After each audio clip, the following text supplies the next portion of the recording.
Son Excellence, nous sommes passés ici aller-retour de Kitutu et là nous sommes en route vers Bukavu. Quelles sont vos impressions en voyant l'état de cette route?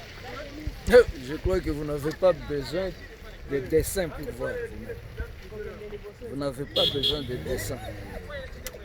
Cette route est une nationale numéro 2. C'est-à-dire c'est la deuxième route du pays. Vous voyez l'état. Cet endroit s'appelle Kalimoto. J'ai demandé à la population d'ici d'appeler cet endroit P100. P100 veut dire le programme de 100 jours. Et en le disant, je ne fais pas les lits des autres qui ont géré ce pays pendant 18 ans. Aux uns aux autres, j'appelle quand même à la responsabilité.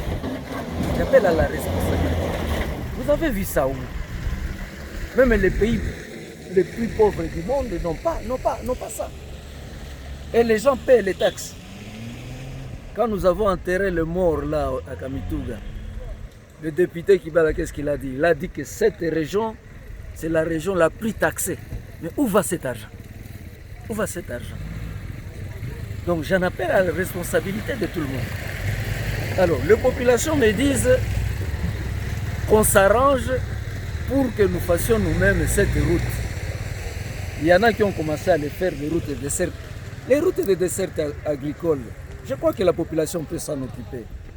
Mais la route nationale, avec des brouettes, vous avez vu ça où?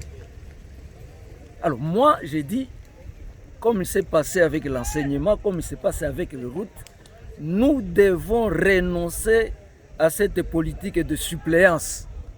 Que là où l'État ne fait rien, que la population s'organise. Entre-temps, les malins mettent l'argent de l'État dans les poches. Cette population qui paie des taxes, vous mettez cet argent dans les poches pour vous construire des buildings, même en dehors du pays. Et les naïfs gens disent, tu fais Siepec. C'est cette politique qui nous a laissés dans cette situation. Que ce soit dans l'enseignement, que ce soit pour les routes. Il y a des policiers là qui nous demandent Maya Kunywa, même l'armée. Et cela est la cause aussi des violences que nous vivons dans ces pays, dans cette partie du pays. Je me demande si les autorités savent que cette place existe. Nos députés, monsieur, écoutez-moi bien, nos députés viennent de vacances parlementaires. Montre-moi ces députés qui sont passés par ici pour voir cette situation. Et comme j'ai dit à la population, un député ne construit pas de routes et de ponts. Un député plaide pour les obtenir. On ne demande pas aux élites d'ici de nous donner l'argent. On demande aux élites d'ici de défendre nos causes, les causes des populations. C'est pas normal ça, c'est pas normal ça. Ma consoeur Denise a aussi une question à vous poser. Monseigneur, il y a 7 ans, vous étiez passé sur cette route. Et à votre retour, vous avez écrit un livre au pays de l'or et du sang. Quelle est votre impression maintenant? Effectivement, s'il m'était donné d'écrire, de réécrire ce livre, j'ajouterais un élément. Au pays de l'or, du sang et des larmes. Et je commence par les larmes. Moi, ça me fait des larmes aux yeux en voyant ça. Ça me donne des larmes aux yeux. Et tout homme qui a ne fût-ce qu'une petite conscience doit avoir les larmes aux yeux.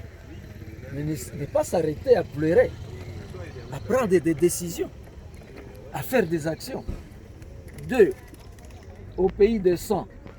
Vous étiez avec moi, Camille. Tout quand on a enterré, il y a eu plus de 50 morts. On en a enterré, je ne sais pas, 20. Les autres sont encore dans la terre. Voilà le sang, la vie. Parce que ces jeunes-là ne peuvent pas trouver du travail. Ils ne peuvent pas trouver du travail. Nous avons parlé de solutions alternatives contre l'exploitation artisanale. On n'a pas d'autorité pour prendre de grandes mesures. On n'a pas d'autorité pour prendre de grandes mesures. Comme je ne cesse de le dire ces derniers temps, si les fonctionnaires de l'État, je comme les enseignants, les agronomes, qui continuent à travailler à 80 ans. Quand est-ce que leurs enfants les remplaceront? Quand est-ce que leurs enfants les remplaceront? Nous avons un gouvernement là, au Parlement, des gens qui ont travaillé avec Mobutu, avec Kabila le père, avec Kabila le fils, aujourd'hui avec Félix. Et quand est-ce que ces jeunes-là trouveront aussi des places là-bas?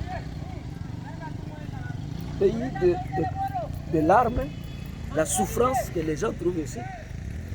Pays de sang, tous ces jeunes qui sont en train de perdre leur vie. Et cela crée le banditisme, et puis pays de l'or. Ile oro yenu ndio kuna yenga mabarabara fasi ingine. La richesse d'ici, c'est ce qui crée des routes partout. Au Rwanda, au Burundi, Tanzanie, Ouganda. Voilà la réponse à votre question. Merci beaucoup, Son Excellence. Et ces jeunes-là, cessez de dire Askofu Tusemeye. Askofu haiko député. Nyinyi mlichagwaka. Demandez d'abord des comptes à rendre à ceux que vous avez votés. Parce que demain, ils vont descendre ici. Vous avez vu des députés ici pendant cette crise.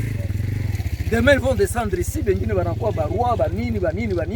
Ça, on va voter, banaenda, banabasaba. Et puis, là, Askofu Tusemeye, Askofu. Oh, moi, c'est le pape qui m'a nommé. Je suis là pour plaider envers pour mes brebis. Mais est-ce qu'il faut un moyen? Si vous ne faites pas ça, vous êtes complice. Pourquoi vous vous rabattez à l'église? Vous laissez tranquille ceux que vous avez votés, ceux qui bouffent votre argent.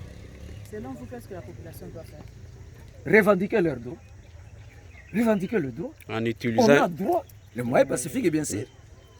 Les moyens pacifiques, bien sûr. Bon.